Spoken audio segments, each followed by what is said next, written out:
We are live.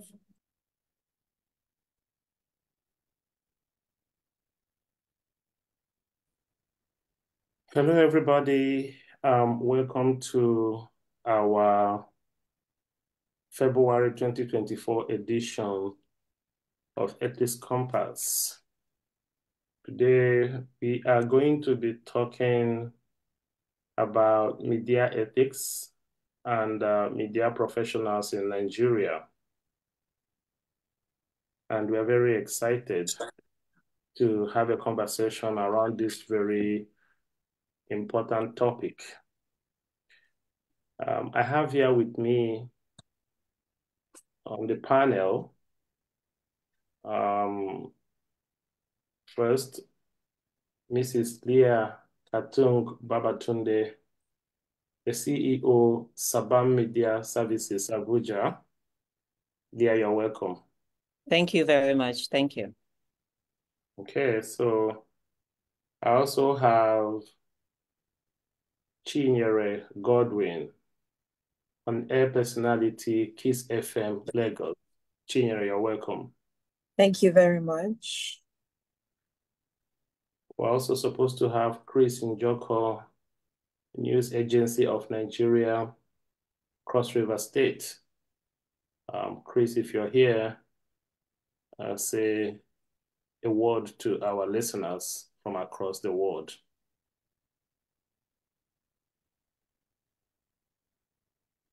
Okay, looks like Chris is not here. We don't know why. It's a typical Nigerian thing. They accept to be at an event at appropriate time, but they will disappoint. But we have to move on. Thank you, everybody, for joining us. We're live on Facebook. The Ethics Compass series is a program of CSAAE aimed at engaging media professionals on professional ethics. We know very well that in Nigeria, we do not take ethical issues very seriously, but we also know that every profession has its own ethics. And we believe that if professionals keep to their professional ethics, I think we would have a better Nigeria.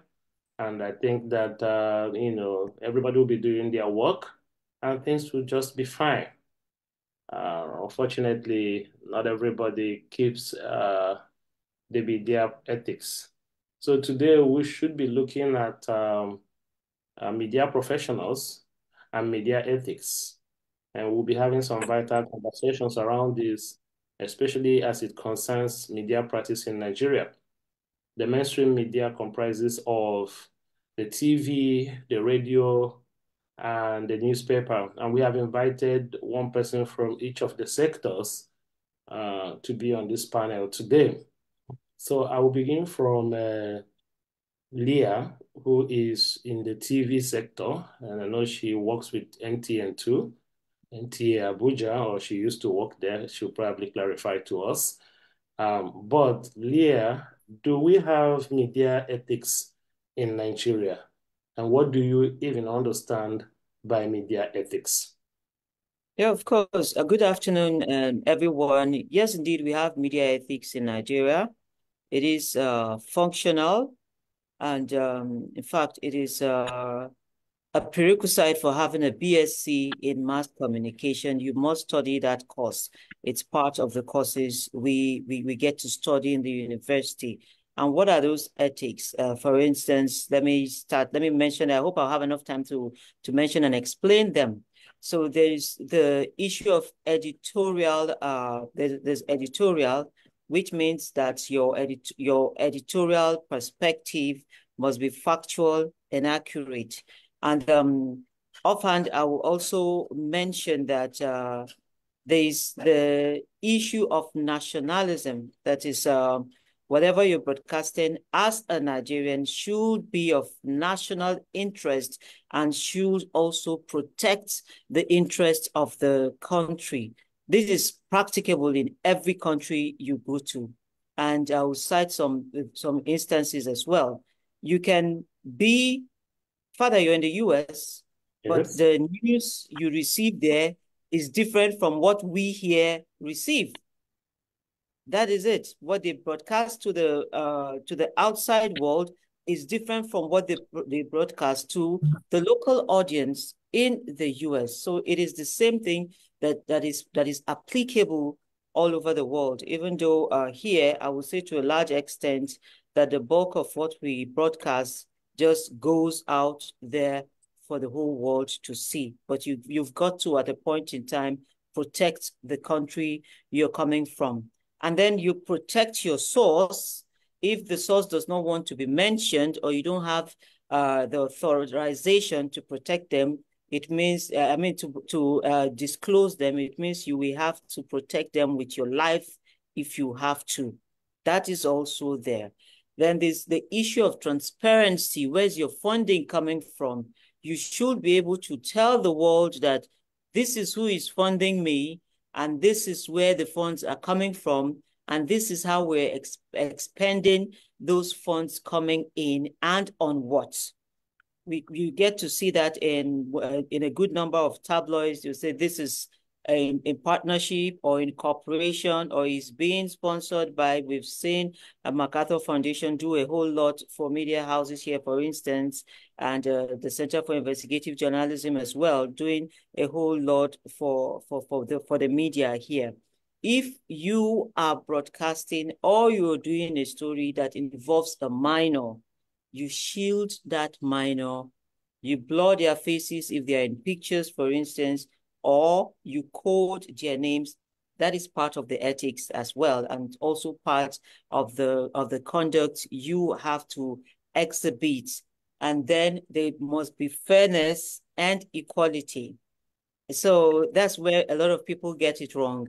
When I am given a story or a report that needs someone to give their own view or their own side of the story, it means that we have to take both sides if it's having multiple interests.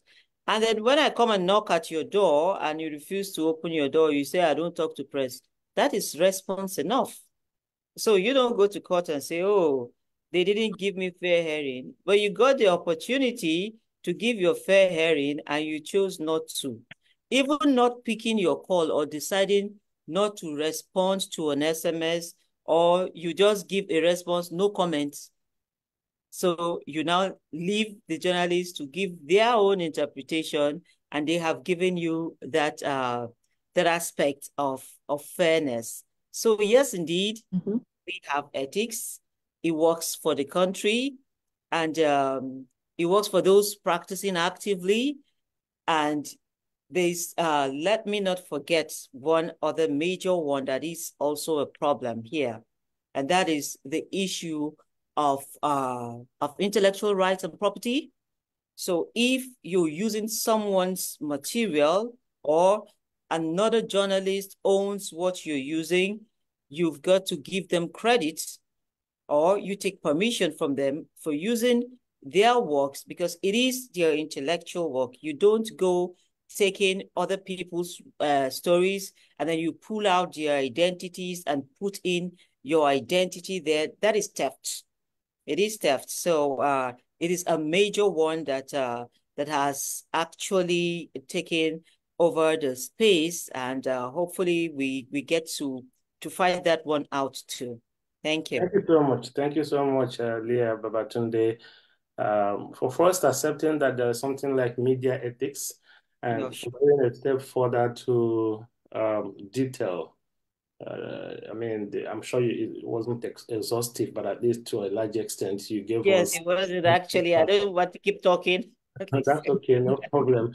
But why did you learn this? You learned it in school when you were a student or what? Yes, some in school.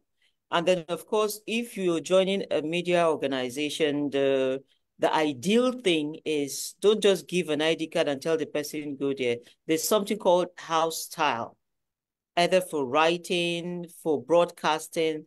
Every media house has its style. It has its own ethics.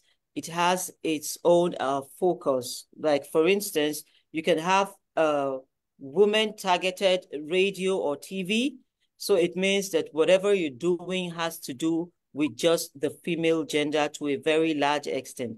If you have, an entertainment TV. So your main target is entertainment.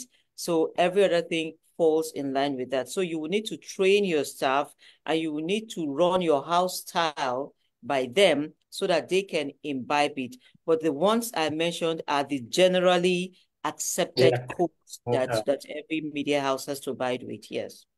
Well, that's great. Miss Godwin, over to you. Did you learn media ethics in the university? Yes, I did. It was a mandatory course as a journalistic student or as a mass communication student because my course was mass communication.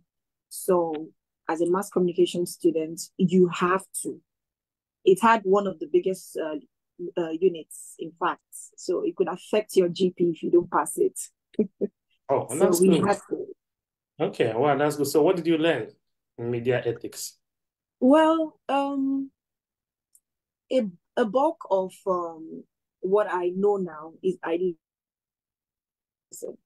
right? Of course, you get the theory part of it while in school. You go out, you do some internship training.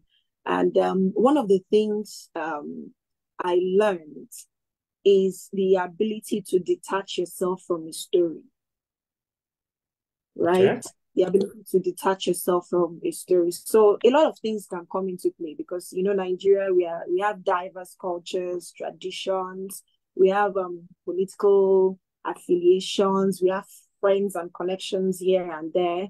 But as a student, we learned that you can't bring in your belief, your traditional belief or your cultural belief when covering a particular story, right? You can't bring that into storytelling, especially in news. You can't do that, and that's against the ethics. And of course, we talked a lot about privacy as well. It's very important because it could land you in trouble. So it was one of the things that was stressed while discussing ethics in school. Also, accuracy as well. Tell the truth, get your facts right, do your interviews and do all you need to do, but make sure that whatever you are putting out there is what it is. Don't sensationalize it. Don't try to make it sound, don't try to make it look like the way in your head you want it to look because you're trying to, get a particular reaction from people, right? So all these things and some other things are also some of the things that were stressed during, the teachings. Thank you, Godwin. How long have you been an on-air personality? Well, this will be my 10th year. I started in 2014. I started in 2014 in the East, and I came back to Lagos, and we've been doing it.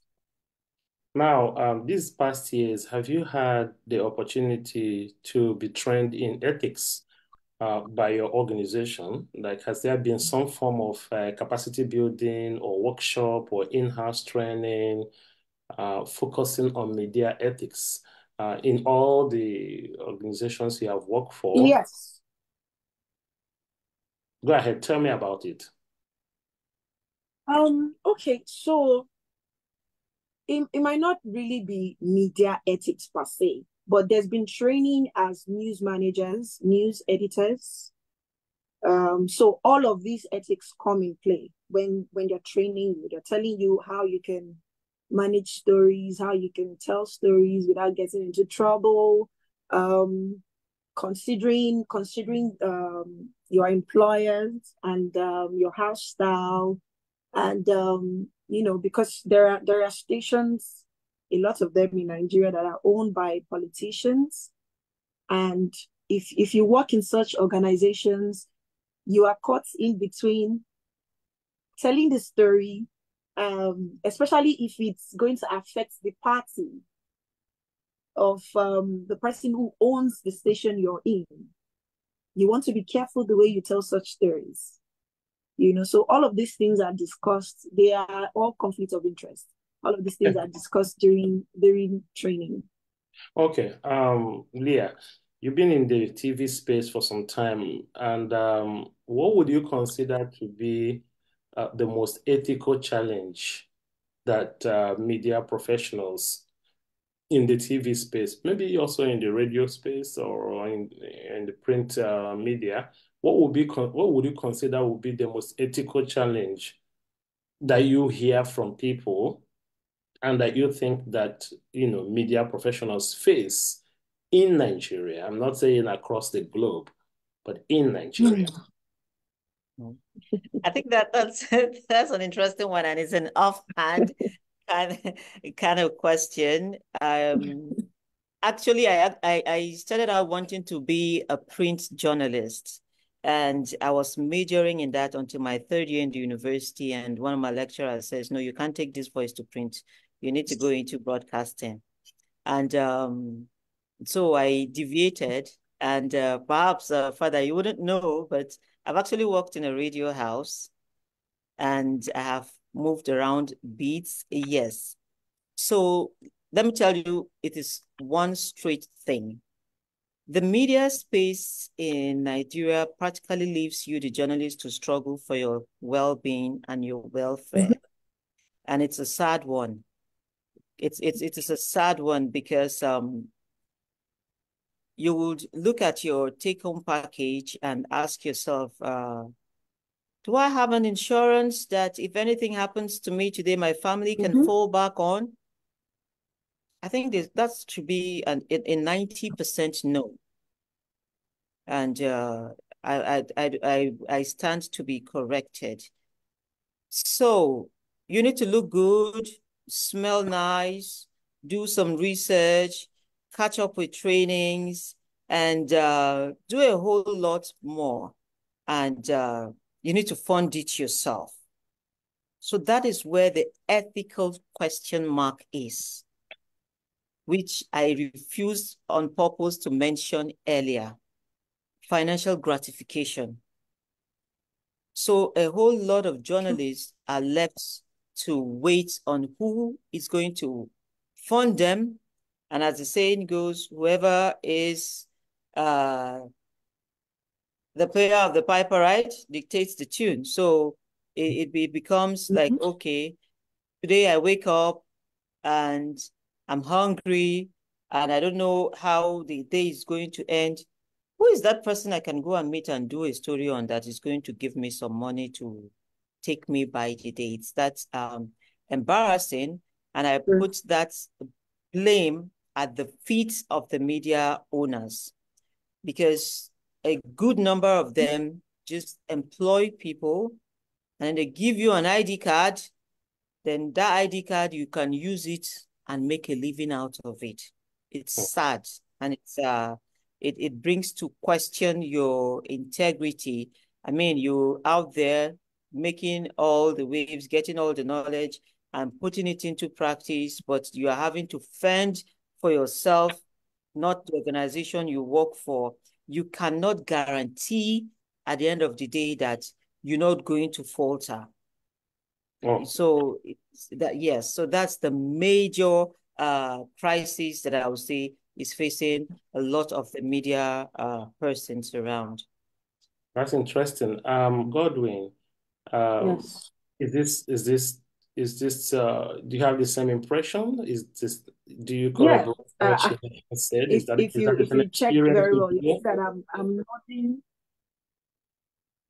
Yes, if you check, you see I'm nodding my head and I'm smiling because I can relate to what Leah just said, you know. There's poor financial support, right? And I'm not just talking about supporting a journalist to go cover a story. I'm talking about including the salaries, what you're being paid as a worker, as a staff of the organization is not encouraging. It's not encouraging. You're doing so much. It's like they say in Africa, you walk like an elephant and you eat like an ant. Mm-hmm. You know, you're doing a lot, but you're getting paid peanuts. And sometimes the payment don't even come when it should come. Okay. It's supposed to be a monthly thing, right? You've worked 1 month and you're waiting for your pay, and you're already into the next month. You've worked 2 weeks into the next month, and they've still not paid you. Sometimes it goes all the way 3 months, 6 months, and you're working, no pay. It happens a lot in radio. In fact, we've had a lot of radio presenters, radio hosts come out on social media, and they are dragging their stations. Pay me my money. I've not been paid for the past 10 months, for the past 2 years, for the past 3 years. And the funny thing is that we keep coming to work. We keep coming, we keep showing up. I think it's just the love for the job. You know, we are so in love with what we do that even when we're not being paid, we still come. We come around because we enjoy what we do. But that doesn't mean that it's the abuse. Okay. Yeah, Godwin. I mean, I didn't want to throw out this challenge out there. I wanted to, to say it yourself, and I'm glad that you are coming to a point where we have to stay for a while and talk. The problem is, as you have said, is that journalists are not paid very well. Some are not even paid at all. That's what you have said. I'm just wondering what this would be ethically. What does that make you do? Has this any ethical implication? Does that affect the work that the journalist is doing? Would the lack of payment of salaries and make the journalists not to abide by all the ethical things that you have listed here? To me, I mean, it could make you not to come to work, but would that make you not to tell the true story? Would that make you so? Can you make a connection? Because it does seem like you guys are saying that we are unethical because we don't get paid, and that not being unethical leads us to, like, Leah just said, you're waking up in the morning and you're thinking about who will be that next big payer to you. Of course, yes, it's true now. Whoever that, pays the piper dictates the tune. So, what?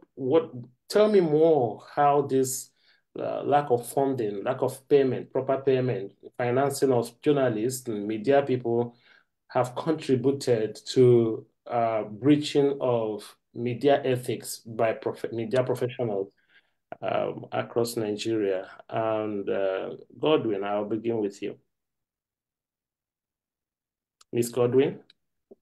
Okay, sorry, I didn't get your question. Can you recap, please? I said that I agree with you that funding is an important part of media work, and that you have complained that media professionals are underpaid and sometimes they're not even paid.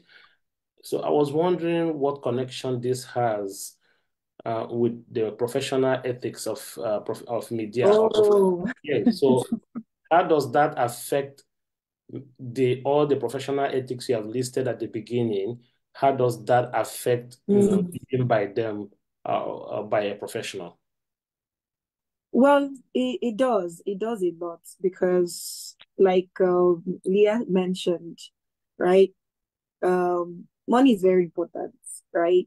And when you're covering, I think the major time we have issues of ethical problems is during election time, right? That's when we suffer that problem a lot because that's the time to make money as a journalist.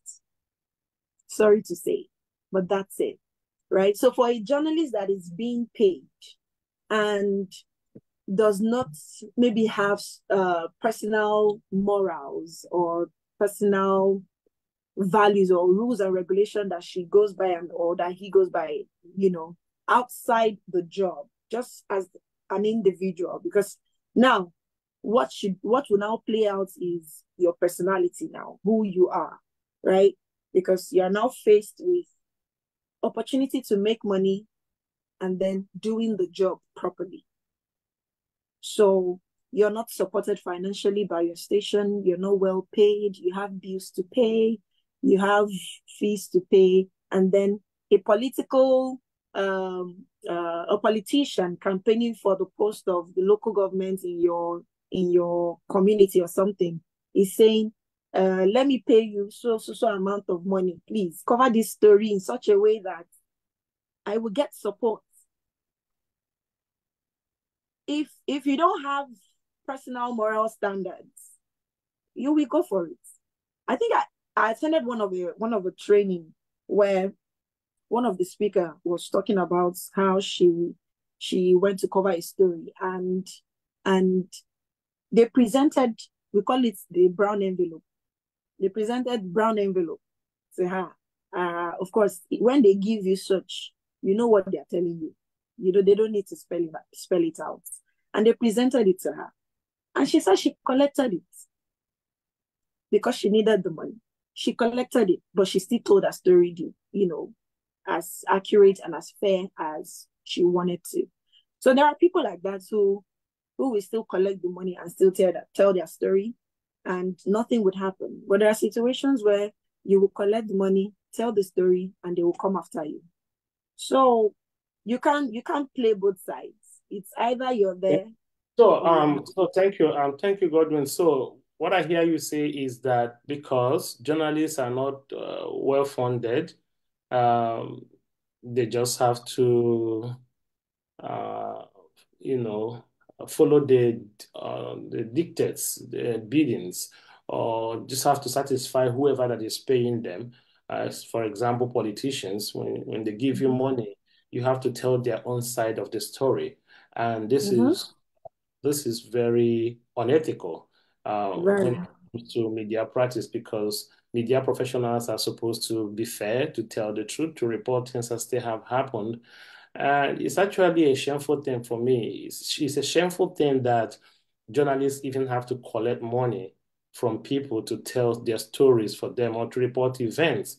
I mean, I have an organization and I work with journalists, and in the past, I have had some journalists that, you have to give them money to report things for you. But I have also seen others that did not ask for money. And they said, oh, this is good story. We have to report it. And it's still in the same Nigeria. Are you saying that those ones that did not ask for money and reported the story are probably well paid? And the ones that asked for money before they could report the story are probably not well paid. Leah, maybe you can jump in here and help out. I would start from the back. Okay. That there are those being paid extremely well, and they do the thing better than those who are not even paid well. Okay. So it's not some. I think some will say it's a Nigerian thing. I don't want to fall into that category, but I once met someone who publicly declared that he believes every Nigerian should be bribed. And yes, they eventually ran down Nitel. So, and he made that public declaration. Yes. Oh, Yeah. yes. I get to And it's a remind him journalist. anytime I see him of that statement. He's not a journalist. That's why I say they ran down Nitel after Oh, okay. declaring that everyone should be bribed. So Mm. then you now find that there are actually fields you can't lie about, right? It's like saying Nigeria's inflation is 29.9%, for instance, as at last month. You can't deny that fact. There's just no how you want to deny it. Perhaps the best you can do is to maybe suppress the dangers or suppress the attendant consequences, but there's absolutely nothing you can do about it. So for me, I would rather go to bed. Job satisfaction for me is knowing that I have delivered on my expectations, irrespective of who is favored or disfavored. So I have always had myself against practically every establishment I've worked for, because I would not lie on your behalf, And I would not go the extra mile to mess up my integrity because I want to please somebody. It doesn't really work out that way. I should be able to knock on any door at any time and it opens. So it's what it's still obtainable here. You can't just wrap everybody around the same clock. But again, there is a proliferation of a whole lot of people that call themselves journalists that are actually not journalists. So we can't shy away with that. In some places, they call them PCPT. In some places, they call them all manner of names. They will come and tell you they are journalists. Look, I have been to a place in this Abuja, in this very Abuja, at the inception of the Buhari administration. I was at a government function in Hilton, and I was trying to call the attention of one official. I wouldn't call his name. He's now a senator. That the person he was speaking with was a fake NTA journalist, and he didn't listen. He didn't listen. He felt that other person was the accurate journalist. Why? Because I questioned some of the things that were being discussed there. I mean, you are not an auditor, so you shouldn't be auditing any account or report at all. You don't have the professional qualification, and that was what I questioned. Yeah. And there and then I was told they will call my organization. I left him. Behold, that particular gentleman or whatever took their money and left. I saw them at the lobby leaving, and I was just smiling to myself. And the next day I was called in the office that you took money from so, and so. I said, no, I didn't take money from so, and so. Someone came there holding a microphone with an NTA flag, and I told them this man does not belong to us, but they picked offense because I asked the question, so I left them to their feet. And their story never saw the light of day. They wasted their time granting interview to a non-journalist. That is ethical issue that I believe that both NUJ and the Guild of Editors will need to battle with. Who are those people putting themselves out there? The majority of the crowd you see with microphones at events are not journalists. They only went there to hustle. Okay, so there's issue of some journalists that are working hard, but they're not being paid, and that makes them to look for money anywhere. And in the process of doing that, they tend to compromise. They tend to tell the story of whoever that is paying them. But you're also saying that there are quite a number of fake journalists who are out there. My curiosity is, do these journalists have newspapers or media houses they are reporting for? Or are you saying fake in the sense that they are scammers, or in the sense that they are not well trained, they are quacks, but they are working and people are patronizing them because maybe they are telling sensational stories? And I was wondering whether there is no system to regulate who is a journalist and who is not a journalist. Are there no regulatory bodies? Is there no system in place that people can then report such people? Is there no way the organization, NUJ or NUC, whatever they are, can stop people? Because then if the profession has become a free-for-all, then there is a problem. So, I mean, it's a criminal offense to fake who you are not. And I wonder how these people are going about saying that they're journalists and nothing is being done to them. So do you think that the unethical practices in Nigeria among media professionals to a large extent is because the regulatory agencies are not also doing their work? Godwin, what do you have to say? Well, I think that's because now we have a lot of medium to pass information, right? Now, all the things you said, it could be any of them. It could be people who just went to print uniform. It's easy to get a printer to print uniform, and you will carry microphone, you buy microphone, buy camera, you come and do journalism work. And there are also people who have small blogs or maybe just their social media handles, and they just post content. People do it for just content's sake, right? Yeah, It no, doesn't I mean mean, I'm that talking about, we're here benefits. for mainstream media. We know the mainstream media agencies in Nigeria. We know NTA, we know channels, we know Daily Times, we know daily newspaper. Even in the States, there are also state newspapers. We know them. These are mainstream media. I'm not talking about new media. I'm not talking about online, but that one is a different ballgame altogether, and the space is so calculated. But I'm talking about the mainstream people that we can identify, and we know they have newspaper. You go to the newsstands in the morning, you see their newspapers out there. They have radio, like you have Kiss FM. Everybody knows it in the country.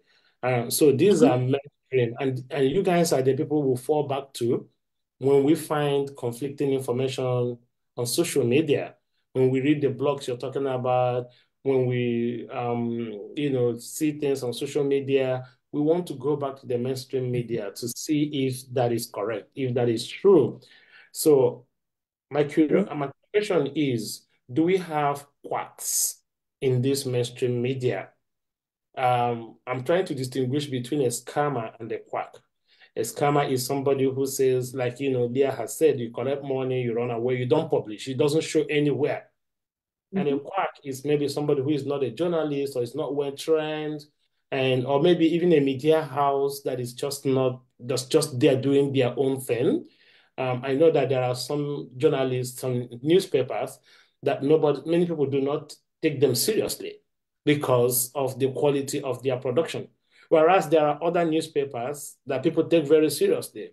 In Nigeria, we have TV stations that Nigerians take seriously. There are others we don't take seriously. So why do we have to have quacks? Why do we have media houses that are fake, that are quacks, and that are just messing up the system? Why can't the regulatory agencies regulate such things?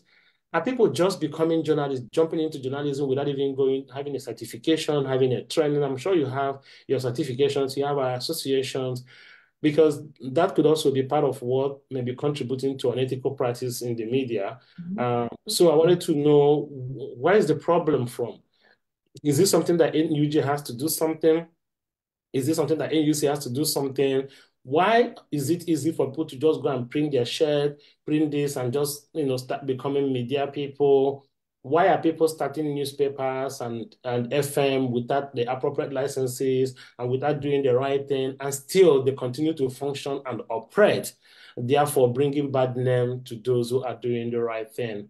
Godwin, would you So want to speak more on this? yes, so the thing is, NUJ is doing a lot, right? And there's been situations where stations would not be given license to function. But because whoever owns the station knows somebody in government that is higher than you in the NUJ, and then they will go through that person, and then you have no choice but to give the person license. You are still quack. NUJ must have said no for a reason. But since you've brought in a higher hand into the situation, there's nothing they can do about it.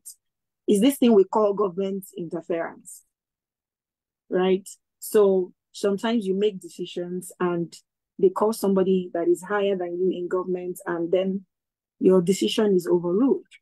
So you're giving license to stations that you know that they cannot hold up the ethics and all that we stand for as a journalist.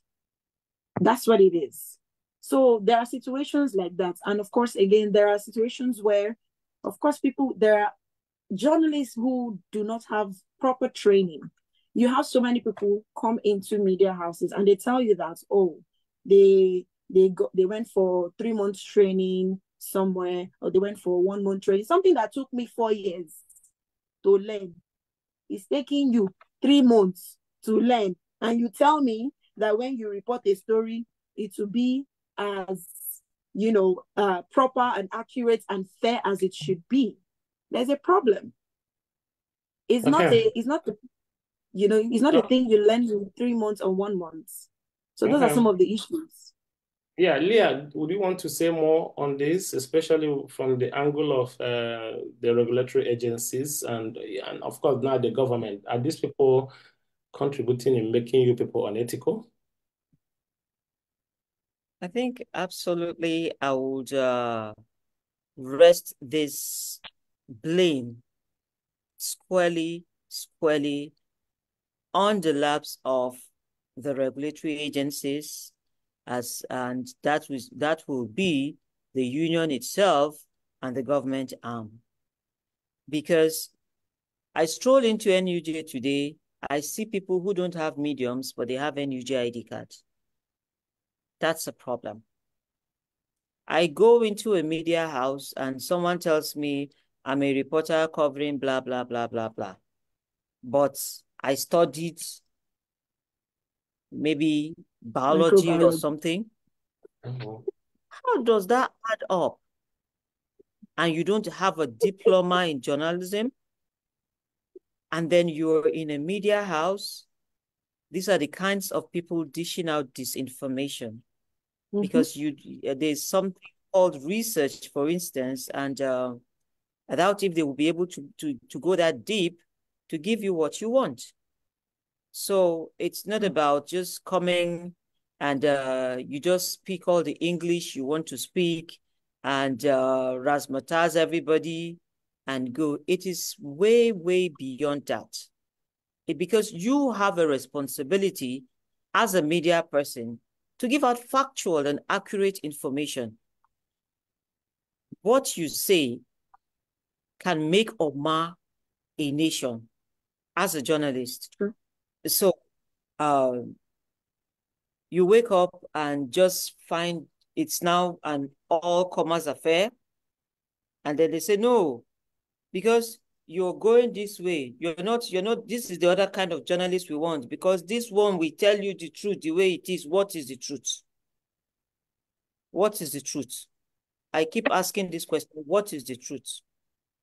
Because I say something today. Does that make it the truth? It doesn't make it to be the truth. Do Okay. your findings yourself.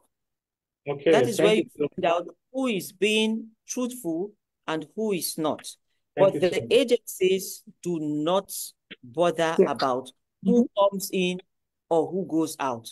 They do Okay. not bother about that. If they bother about that, we will not be having these kinds of things we're passing through now. Okay. Thank you so much, Leah. But there are also other sides to unethical practice in the media in Nigeria. People have also complained about sensationalism. People have also complained Oh, about yeah. ethnicism. People reporting, I have had some people say, oh, this newspaper is pro-Igbo. This newspaper is pro-Hausa. This newspaper is pro-Yoruba. Oh, this is a Yoruba media outlet. This is, so how much role does ethnicism, parochialism play in perpetuating unethical practice in Igbo, in Nigeria? Leah, can you speak to that very briefly? Oh, yes. Sorry, I would like to just trace back some history to that. Yeah. Before the independence, up to post-independence, that were operating the regions and all that, every region was having its own media outfits. All the politicians who were great back then were pushing specific media agenda for their region. We had it in the Southwest, we had it in the East, we had it in the North. So it's not new. It is not new. It is absolutely not new. And it is the same thing you find everywhere. Even in the US where you are, we know the media houses that are democratic in nature and the ones that are Republican in nature. It is normal. But then, at the heart of it all, you must, as a media house, be able to know where the boundaries are and don't cross them. That is the boundary of national unity for us as Nigerians. Someone will say, I will give an example. One of my former GMs, Mr. Wilfred Ewalefor, will always ask, when you say NTA is this, he will say, come. If we ask us in the newsroom, will you go to AIT and go and abuse the person? Or will you go to Channels TV and go and abuse your mama? And everybody will laugh. And so he says yes. And we all get to appreciate the fact that whether we like it or not, the ownership of every medium and those financing it will always play a very, very vital role in the way you tilt you tilt the entirety of what you do. Ownership plays a very, very vital role. And that is the issue of being pro this, pro that, or this and that. On sensationalism, it is actually not a crime because there are media outfits that we know them as sensational outfits. It is also global practice. Okay. So you just know the source. When you know the source and you know this is their leaning, you get to appreciate them from where they are coming from. There are people who, once you see their head, there's one blogger I had to call her, I said, your headlines will give people heart attack because they will always, yes, the way they come. I kept asking, who do you want to kill? Yeah. So it's Yeah, just thank you. yeah. I do understand that. Yeah. So, but anyway, now we have x-rayed the problems, poor funding, quack people coming into the system, regulatory agencies not doing their work, and overhyping of news. So, but what are the solutions to these problems? How can we move forward? How can we clean up the mess? Because the truth is that many people are losing confidence in the media. And honestly speaking, the first impulse of every Nigerian is to say that whatever they hear from the media is a lie. So it takes you, I don't know whether that is changing in America now, but in America, we used to make a joke and say, in America, once you hear anything from the news, then American believes it to be true until proven to be a lie. But in Nigeria, once we hear anything from the media, we immediately say it's a lie. We have to make a second investigation before we can then agree it's true. Journalists are like lawyers. Nigerians immediately, once they see a lawyer, they immediately conclude that you're telling a lie. So and you will need to go extra mile to prove that you're telling the truth. So how do we begin to clean our image? What measures should we begin to put in place? And pay attention to students of journalism, the future journalists, the future media. Sometimes I'm caught in between students and the professionals. Sometimes I give up on the professionals and I say they cannot change anymore. Sometimes I tend to look inwards, more into the younger ones and see if we can begin to change their mindset. So give me some solutions that can help those that are already practicing, like Godwin that has practiced for over 10 years, and also that can help those who are in school. We have some professors, some lecturers in the university who are even in this room listening to us. They're teaching media, they're media professors, they're journalism professors in some colleges in Nigeria, and they are here, right here, listening to what you are saying.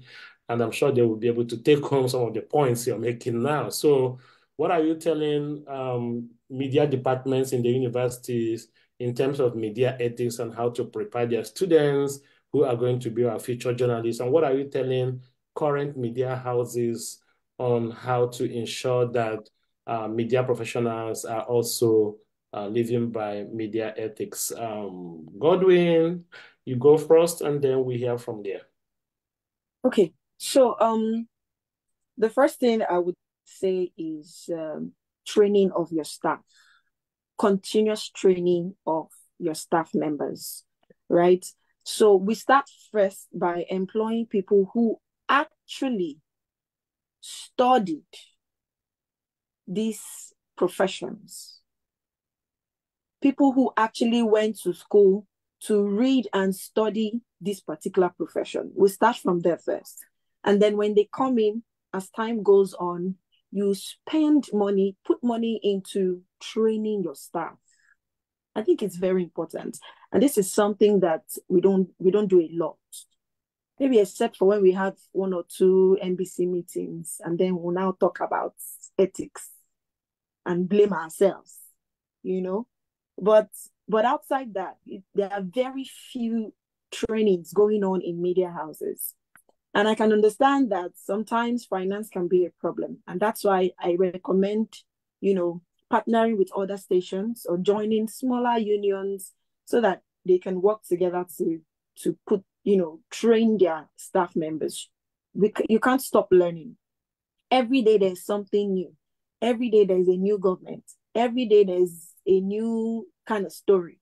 You need to understand how to tell these stories properly without damaging anyone's image or the country as a whole, right? So we need to train our staff members continuously. So that's capacity building for professionals, right? Yes. In the area of ethics, I know that there are many things they need to learn, but I'm talking about media ethics. So there should be some capacity building on media ethics going on all the time, either internally or externally, or organizations coming up together. I think that's a fantastic point you have made there. And I think that that's something that I want all the media houses out there listening to our conversation to please take very seriously. And what do you think about media students? Well, media students, one thing I think that can also help is to learn the house style of the organization that you're working with, right? So every organization, like Leah said, has a house style. And these house styles are there to guide you when you write stories or when you tell stories. So when you come into a new place, learn the house style and work by it. And I think that if there are some form of maybe punishment or something, because sometimes even the owners of these media houses, you encourage this abuse of ethics. If I come now and bring one from something Dorian, sorry to cut you off. I do understand that, but I'm also talking about what we can do to strengthen the learning process. Do you feel like you learned enough to prepare you for work as a student in the Nigerian university? Or do you think that more could be done in terms of media ethics training and preparing the students to go into? Because I think I see the younger people now, the younger journalists seem to be a lot more unethical than the older one, or those that learned in the 90s. Lee, I don't know, you studied in the 90s or the 80s, right? I don't remember again. But when I first met Leah, yeah, when I first met Leah, um, she covered our story. She didn't ask for money.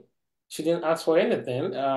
We met at the World Bank, and then she saw what we were doing, and she said, "No, we must report this." And then she moved up to us and reported the story. And for one day, she never said, "I need this amount of money," or "Give me money," or anything.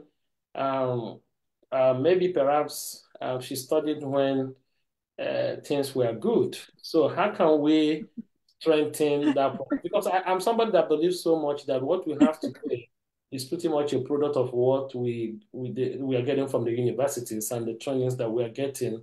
How do lecturers? Well, I'm saying this because I have some lecturers, that are in this room and that are listening. What do you tell them? How do you think they should prepare their students to become ethical journalists in the future?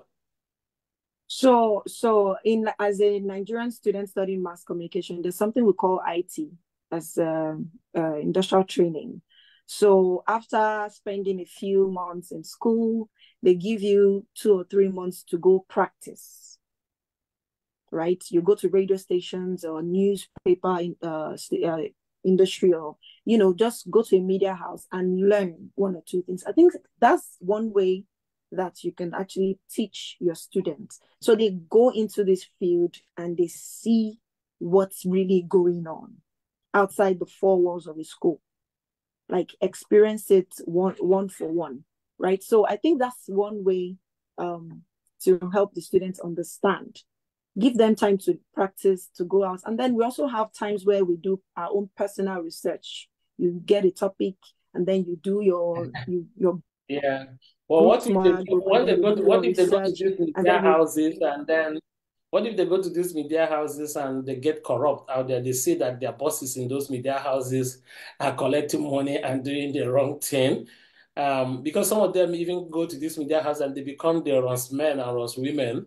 of their bosses. They become the ones that go to collect the money and organize stories and stuff like that. Wouldn't they think that that is how the outside world, that is how the media world is? And how would the professors diffuse or counter such Well, experiences? Maybe Leah can come in here and then help us out. Thank you so much, Godwin. But I think you have raised some vital points that we'll dwell on for the next few minutes before we wrap up. Leah. Okay, so encountering some of these negative practices that you have itemized, I keep saying, and if there are any of the students who have passed through me, they will tell you that I play a lot and I work hard. And so I was also opportune to train with people who give opportunity for young journalists to excel. So, I mean, I began practicing before I graduated from the university, which became a plus for me. I worked with them, developed that eye and nose for news. So when we're on holidays, I'm doing stories all over the place, and I was able to find quickly how to sell those stories to media houses because they were stories who were not being told by anybody. So I was taking all the risk and doing all that until family says you have to be caged in a media house so they don't kill you quickly before time. Yes. Mhm. That being said, I think the issue of ethics would really start from the universities. Why am I saying that? During our time, a lot of people wouldn't want to talk about it. But the truth is that there were people just paying their ways through without even coming to the lecture hall. mm, And we knew them, we knew the practice, but for some of us who couldn't even dare think of it, I mean, my mom will come to the hostel in the night to see if you are in your room or not, and she comes unannounced. There was no GSM at that time. So you will know how to behave better. We didn't have the, in fact, we didn't have them, we couldn't afford it. So you had to just learn it the hard way. And you will find that at that time, back then, it's these same lecturers that will encourage students, let's go here, let's do that. And I keep telling myself, look, if you are my child and I treat you this way, and another person is treating you this way, how would I feel? So it now goes all the way to the formative stages and the upbringing. My dad of blessed memory will keep saying that what he knows if anyone does to him and he would feel bad, he wouldn't do that to another person. And so I grew up with that. That being said, in the workplace, I think students go for internship or NYSC and they become starstruck. So, I mean, I've been seeing this person on TV, I've been hearing this person on radio, and I'm seeing him or I'm seeing her live, and then they lose guard. That person will say, hey, come, let's go here. You will stand up and go without thinking about the consequences. And I keep lecturing those who pass through me that, look, this will not add any value to your CV. This will not add anything to you. So if they post you to me, you know that there are things, apart from learning the job, there are things you must not do around me. Because if I see it, I would embarrass the hell out of you before I call you to order. And I can actually call your parents or your guardians and tell them this are the practices you're doing here. If you don't want, tell them to post you out. So I give them that lecture whenever they send them to me. If you cannot dress well, act appropriately, and you don't want to be dedicated to the assignments I give unto you, don't bother staying. Go and tell them to reassign you, because if you remain with me, I will drive you away. And the organizations, they know that with me from when I was in radio till now. They know me with that. If you cannot comport yourself, just go. And then another thing, people don't mentor. People don't mentor. If you're a teacher or you're a media person, and then the people that pass through you cannot point and say, you made me this, or you added this value to me. You have failed already. You have failed already. If you drop dead today, another person will do your job. Today, if you leave, another person will fill. But if that person behind you cannot appropriately fill in the shoes you are living to a large extent, you have still failed no matter how good you are. And these are the things that we do not pay attention to. So you teach and teach and teach till you drop dead, or till you leave the job, or the job leaves you. So you just have to keep doing it. Yes. Thank you so much, Leah. Thank you so much. I think we have had a very rich conversation around media ethics and media professionals in Nigeria. We're coming to the end of this program. We promised you to be for 1 hour, just exactly 1 hour we started. And we have looked at various issues here. We have identified the problems, poor training in the universities, and poor funding, lack of payment, poor salaries for media workers, the regulatory agencies not doing their work, lack of capacity building for employees of media houses. These are things that are contributing to the rising unethical practice among media professionals in Nigeria. And you have also identified solutions to the problem is strengthening university formation, training in the university, making sure that the professors, making sure that students are taking the classes, and of course, them teaching them professional ethics in the universities, and also ongoing capacity building for professionals already. I think you guys have emphasized on IT as a vital part of that, how students can learn before they become professionals. And of course, we're calling on regulatory agencies to make sure that they are enforcing the rules, because without rules, as one of the philosophers said, man is a brute. Without the law, man is a brute. And that brings me to the one more last question before I ask you to say goodbye to the people. Those of you in the room, if you have a question, you can raise up your hand. Those on Facebook, if you have a question, you can raise up your hand. If you don't have any, our video will be on Facebook for some time. You can go back to play them on. But I think this has been a very exciting program, and I'm really very happy for the feedback that we are getting from our panelists. Now, I know that media journalism is a profession, and like medical practice or nursing practice, I know that people's licenses can be removed if they malpractice. Do we have that kind of standard? And because I feel like it might also be a way to deter people who are practicing unethically. I know that in most civilized nations, if a journalist malpractices, his or her license can be removed. And if his or her license is removed, then he won't be able to find a job, or she won't be able to find a job. Do we have this in your code of conduct? And do you even have a code of conduct? When you were hired, were you given a code of conduct? Do you have that document in your file somewhere in your office that you look at all the time? Godwin, when you were hired at Kiss FM, did they give you a code of conduct for media professionals, on-air professionals? Unfortunately, I didn't get any. So you don't have any. I had to learn on the job. So maybe what you can do for your media house would be to go back and say to your MD and say, maybe we should have a code of conduct. And maybe you can champion that. You can help your firm develop one. I mean, there are samples and templates out there.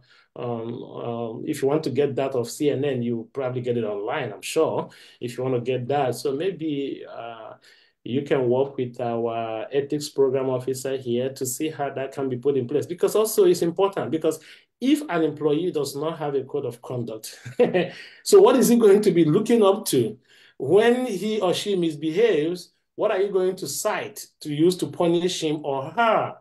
When we were looking at sexual harassment in the universities, and then we brought in gender centers in Imo State to talk about sexual harassment. And we found that there were no policies on sexual harassment in the universities. There's nothing there. We just talk about it, but there's no policy.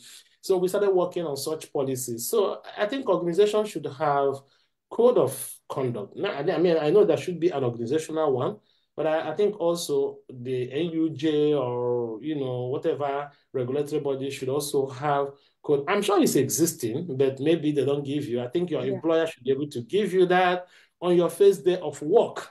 And then there should be some training around that so that you become conversant with it. And as students in the university, do they even have access to these codes? Maybe we can go back to dig them out. I'm probably going to ask Solomon to go back and dig them all out. I'm sure there must be somewhere online. Oh, they are. They In are the both. books. So, Leah, were Both. you given a code of conduct years back when you were hired at NT or wherever you were first hired, or wherever you have been hired all your life? Have they given you, say, oh, this is the professional code, the code of conduct for journalists or media people, TV people? Did you receive anything like that? Do you have a copy that you can show to us at some point? I have to. If you had told me earlier, I would have been seated with them. I have the one for Kaduna State Media Corporation where I worked, and I have the one for the Nigerian Television Authority as well. So it's called Handbook in NT, and I have that one as well. Oh, okay, very good. So Yes, that's but the general one is available online by the press council. It's online, so you can just pick it up there. Okay, so maybe that's a place to begin. Godwin, so it's online. Maybe you can dig it all out for your agency, and perhaps maybe other media houses that do not have those should have them. At least, now and again, they can have some training around them on them.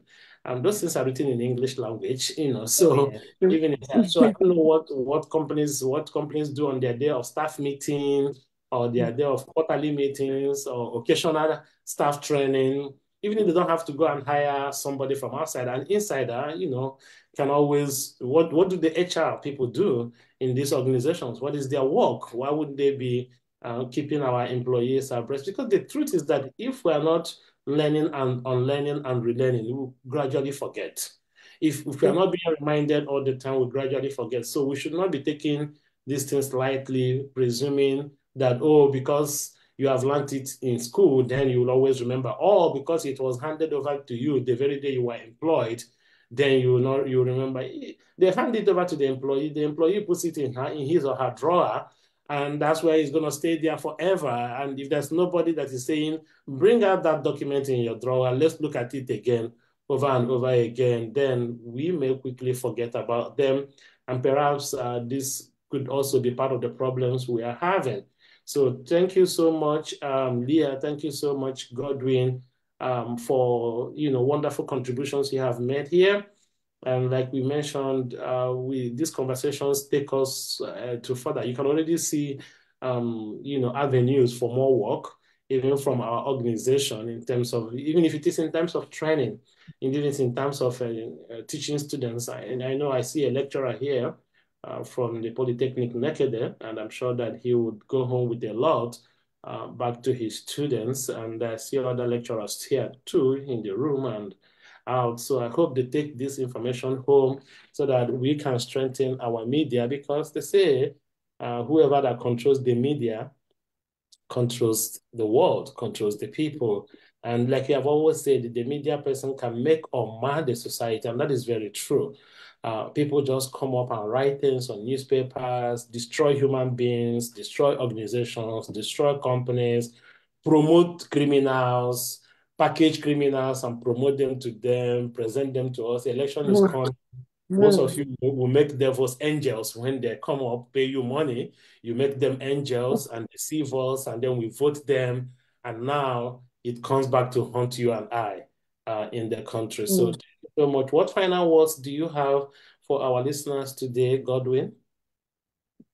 Well, I'm going to say that being a journalist means that you have to be responsible, right? It's a responsibility.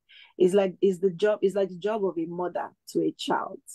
I would liken it to that, the job of a mother to a child. If you don't do what you're supposed to do as a mother, if you don't train your child and tell your child the truth about life, that child will grow up thinking that they can just do whatever they like and not have consequences, right? So learn, train yourself. And one of the things I've learned as a journalist in Nigeria is that as your station will not help you to support you financially to train, you train yourself.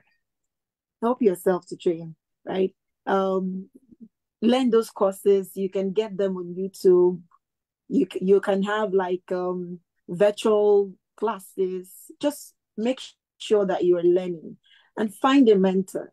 Find someone that you can study. Get in touch with the person, ask questions, find out, okay, what am I not doing right? What am I doing wrong? Keep learning. Very, very important. Keep learning. Thank you so much. Fake news Thank you. is very cheap, but true accurate news is expensive. So do the right thing. Thank you, Chinyere Godwin, on air personality at Kiss FM Lagos. Leah, what final words do you have for our listeners? Okay, so in addition to what she said, I would add that make sure you're a researcher, because if you're not a researcher, then you'll become a garbage in, garbage out journalist. So you have to do research at all times. And then you've got to value yourself and place some premium on yourself as well. Whatever you don't want to do, even as an intern, and you're being told to do, you have a right to say, I wouldn't do it, as long as it borders on ethics. You have a right to refuse doing that, irrespective of who is the person involved. Learn to take notes when you feel threatened. Learn to activate your phone to record, or whatever device you have to record, because it has saved a lot of us in time past, and it is still saving journalists. Make sure you keep your receipts. Someone sends anything to you or chats, don't delete them. Make sure you save them. Have a proper cloud backup. So it will always come in handy, even when you don't expect it. And then lastly, don't ever believe what people tell you that you have not formed inside you about yourself. When they say, no, you can't do this, hey, you can do it. Whatever it is you set out your mind to do, you can do it. The media space, lastly, again, allows disability, does not discriminate against gender as well. So don't allow anybody to discriminate against you. Many years back, people thought they didn't want me on TV because they had a scar on my face, and I laughed at them. Today, nobody even remembers that there's a permanent scar on my face. So don't let anybody take your shine away, because Thank you you. own it. Yeah. Thank you so much, Leah. You're welcome. Babatunde, CEO, Saban Media Services, Abuja. It has been a wonderful time with you. And until we come your way again, enjoy the rest of your weekend. Thank Thank you you. and goodbye. Yeah. Bye-bye. Okay, bye. Bye.